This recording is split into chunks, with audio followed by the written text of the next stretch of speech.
what I was making this video about today is the engine mounts, conversion engine mounts, Rb20det to s14 conversion engine mounts. I believe these are the eBay ones, so not sure 100%. I got them from a guy locally for like 60 bucks, so you couldn't pass that up. I'm painting the other side right now, but I just wanted to show you real quick. Like, this is the first bracket. You do have to kind of extend the hole in the cross member so that you can get the second bolt in.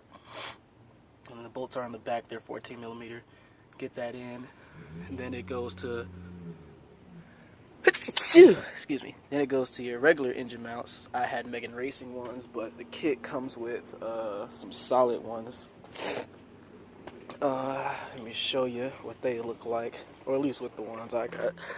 What it looks like. These are the mounts that comes with the kit. Just basic solid engine mounts. So what I did, because I didn't want to run these since I already have Megan Racing, and it looked like I could still run the Megan Racing, so I just did a comparison. And I'll do another comparison just to show you guys. But these are the same length, same exact size and length. So the Megan Racing ones will work. Stock engine mounts will work. These are just some solid knockoff solid ones if you want to run those.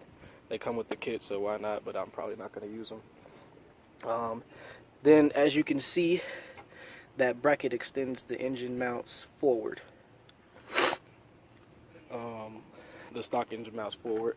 They're going to need to be forward. And then the second part is this piece, which I did a crappy job painting, but I mean, I figured it didn't really matter since it's an engine mount. But at least, you know, technically they're the same color, if somebody decides to pay attention to that. Excuse my sickness. But this part actually bolts to the block. These 4 bolts bolt to the block of the Rb20. And this one hole down here just goes in there. And that's basically it. That's how your engine mount kit would be installed. God.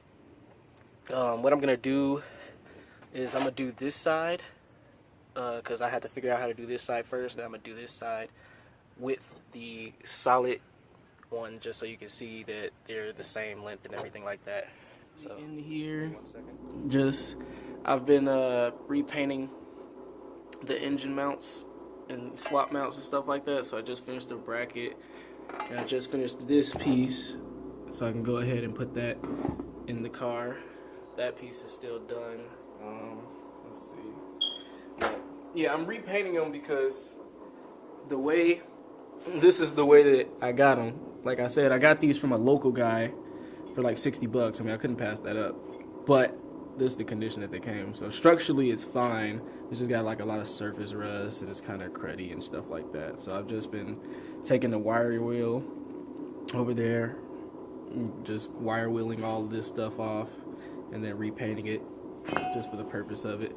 But just so that you guys know, this is the bracket that mounts and replaces that one. That is the stock bracket, and this is the swap bracket. So there's that.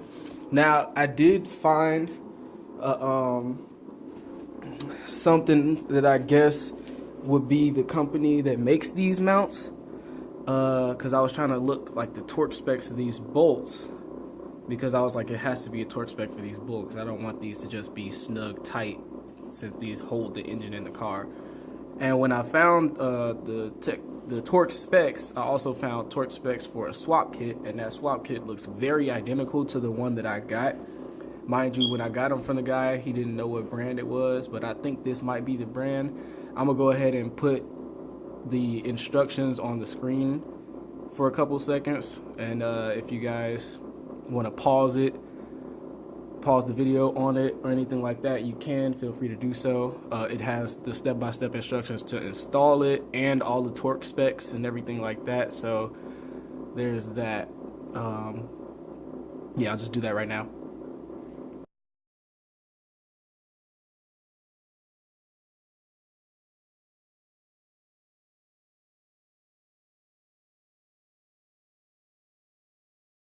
Kind of figured that that is something a lot of people need to see, but I, for once, have never seen anything like that. I also need to go get another one of these because I'm missing this on the other engine mount. Because these are that final bolt. It's a locking nut that connects the top of the mount into this piece. So I need to get another one of those. I'll go grab that, and then we'll go ahead and install this one into the car, and I'll show you guys kind of that extending process that I was talking about. So in order to get the motor mounts out, there's one bolt from factory. There's one bolt. It's going to be on the back of this. It's a 14mm bolt. It's like, there you go. You can see it right there, or a nut at least. So you just go ahead and pop that sucker off. It's a bit of an awkward position, trust me, and they're kind of tight. This is gonna be a weird thing to do with the camera, so I'm just gonna pop it off camera, then come back to it.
As you can see, they're about the same position.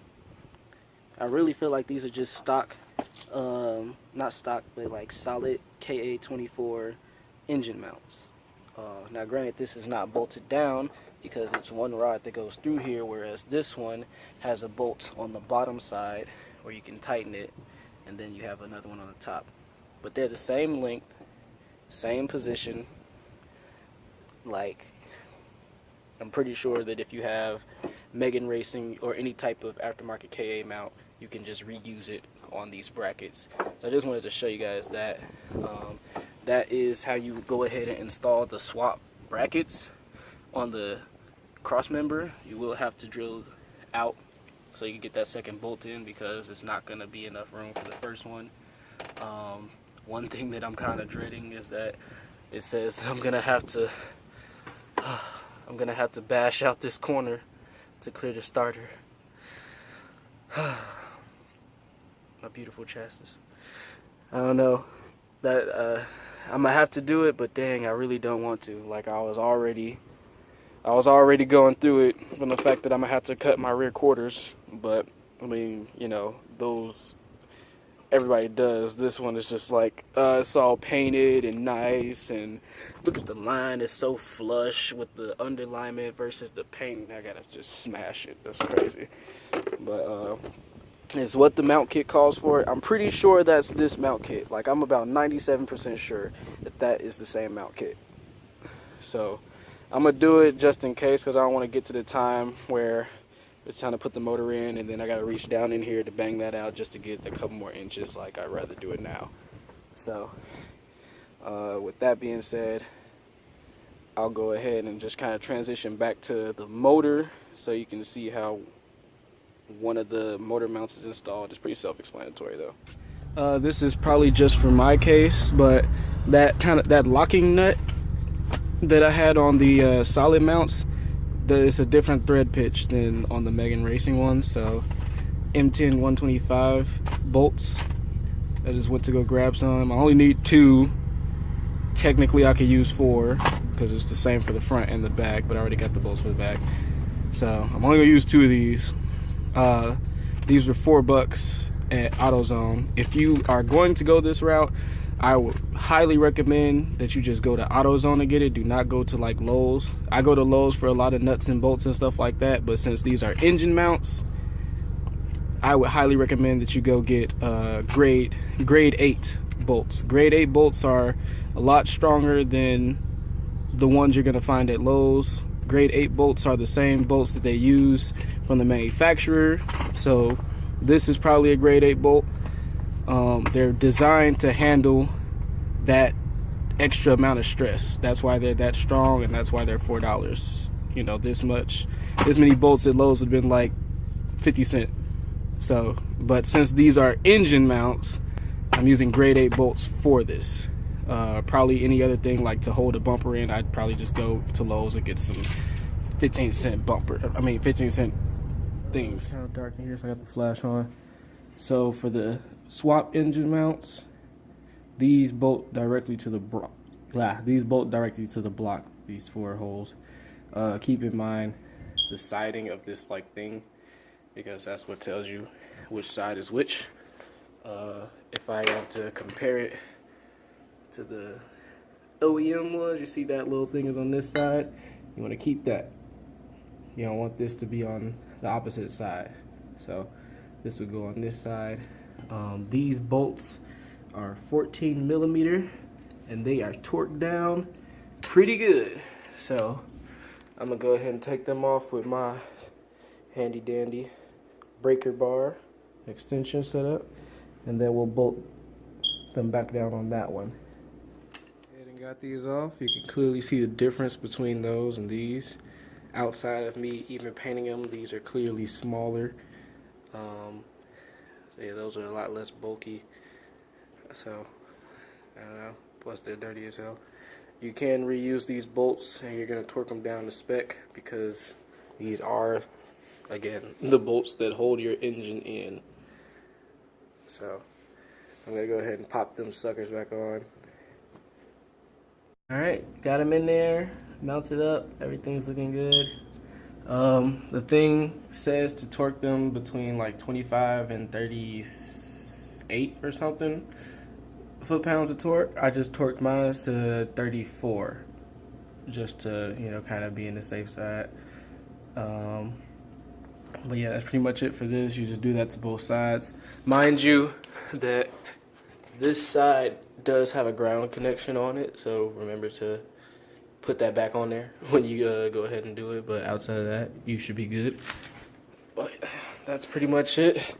Now you just gotta hammer out that space for this freaking starter that's over here. I think I hammered out enough space for it.